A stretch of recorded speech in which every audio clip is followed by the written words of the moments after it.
Hi, Deirdre here, just showing you how to use conditional formatting.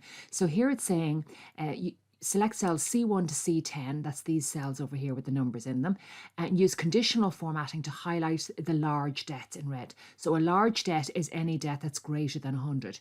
So I'm just going to select these cells over here, and on the Home tab, we go to conditional formatting, highlight cell rules, greater than.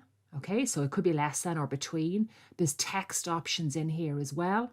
Okay, and text that contains a date occurring, so you could use it that way. But we're just going to go greater than. Okay, greater than 100.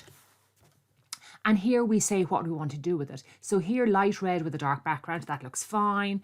You could do green. You can see them sort of coming up over here. You can see what they look like. Or just red text if you want.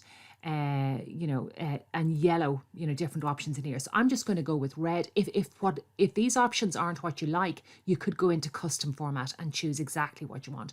But I'm just going to choose the default light red fill with a dark red text. That's perfect.